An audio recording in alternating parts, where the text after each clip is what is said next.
Oke, assalamualaikum warahmatullahi wabarakatuh. Kali ini kita akan mereview jenis paragraf yang berupa comparison and contrast, yaitu paragraf perbandingan.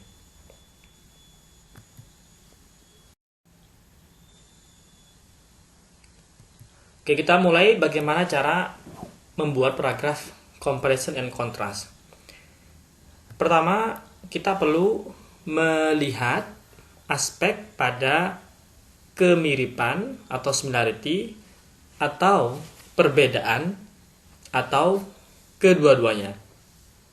Jadi dalam menulis paragraf comparison and contrast ataupun essay comparison and contrast, maka kita bisa fokus pada similarity atau pada difference atau bisa kedua-duanya.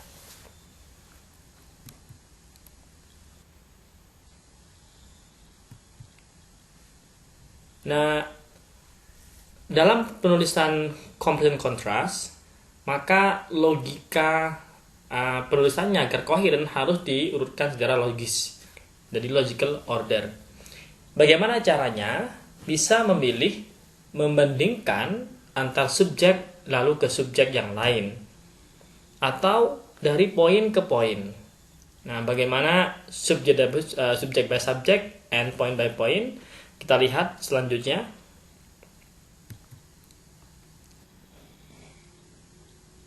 Jadi misal kita mau membandingkan subjek by subjek teknik, jadi dengan cara membandingkan subjek per subjek.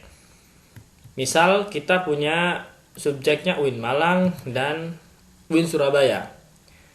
Lalu kemudian kita perlu melihat apa yang ingin kita bandingkan dalam aspek similarity-nya atau aspek differences-nya. Sehingga nanti kita akan misalnya memformulasikan, kita akan mendiskusikan mengenai persamaannya mereka sama-sama berada di bawah naungan Kementerian Agama.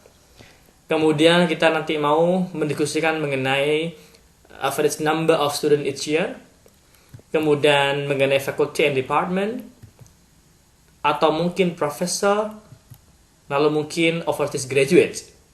Nah, jika kita menggunakan teknik subject by subject, maka kita perlu mendiskusikan UIN Malang secara terlebih dahulu sampai semua elemen yang ingin kita bandingkan selesai. Baru kita kemudian lanjut pada subjek yang lain. Jadi state university yang sama-sama under Ministry of Religious Affairs, average number of student each year, faculty and department, professor atau overseas graduate. Kalau kita mulai subject by subject, maka hal itu semua perlu didiskusikan pada subjek UIN Malang dulu. Ketika kita menulis tentang UIN Malang, setelah selesai semuanya baru pindah ke UIN Surabaya.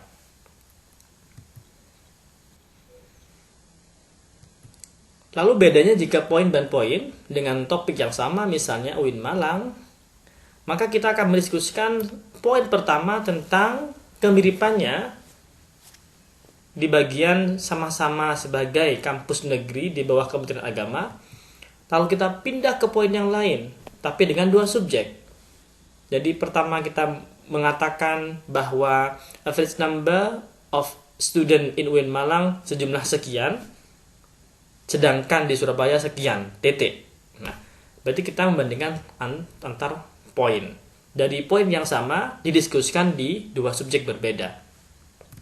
Kemudian misalnya kita menggunakan tentang faculty and department, kita bisa mengatakan berapa jumlah fakultas di UIN Malang dan berapa di Surabaya, berapa jumlah jurusannya, berapa jumlah profesor dan berapa jumlah overseas graduates. Jadi masing-masing poin ini ketika kita tulis perlu membandingkan secara langsung antara yang berada di UIN Malang dan yang berada di UIN Surabaya. Lalu apa saja bentuk transisi yang paling sering digunakan dalam menulis comparison contrast? Bisa although, however, in contrast, unlike, nevertheless, dan lain-lain yang transisi yang berfungsi sebagai contrasting. Ya. Jadi yang berfungsi sebagai kontras. Nanti bisa lihat, bisa itu berupa frase atau word.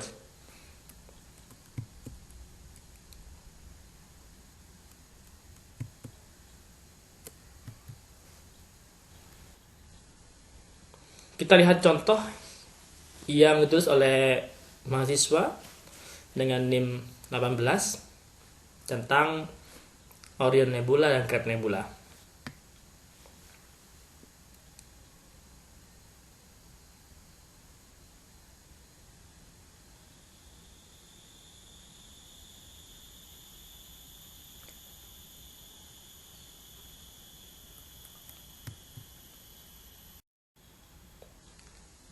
Jadi, stages to write comparison contrast. Pertama, kita perlu memilih topik untuk kita bandingkan. Kalau udah ketemu, kita bisa melihat atau mencari poin apa atau aspek apa yang ingin kita review, bagian apanya. Kemudian kita bisa mereviewnya dalam aspek similarity atau difference. Nah, karena kita ingin membuat paragraf, maka perlu membuat topik sentence. Jadi topik sentence dari awal sudah jelas mengatakan bahwa tulisan ini akan mendeskripsikan perbedaan atau persamaan mengenai UIN Malang dan UIN Surabaya, misalnya.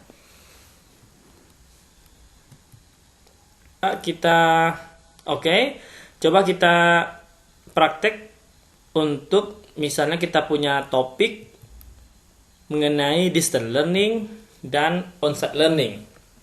Nah, jadi kita sudah memilih topik untuk dibandingkan. Topiknya apa? Tentang distance learning and on-site learning. Lalu aspek apa saja yang mau kita review? Perhatikan di bagian poin, itu ada mode of teaching, time allotment, task load, pressure, quality of interaction and discussion. Jadi, yang akan kita review adalah bagian-bagian di poin itu, sehingga nanti bisa dituliskan bagaimana mode of teaching di distance learning, bagaimana di on-site learning. Jika sama maka akan masuk pada kategori similarity, jika berbeda maka akan masuk poin difference. Tinggal nanti bagaimana kita mau membuatnya. Apakah mau fokus pada differences, similarity, atau keduanya. Silakan dipraktikkan mengisi apa yang kira-kira bisa diisi untuk mode of teaching and learning pada distance learning dan pada online learning, on-site learning. Begitu pula pada poin-poin selanjutnya. Setelah semuanya terisi, maka perlu membuat topik sentence. Thank you and good luck.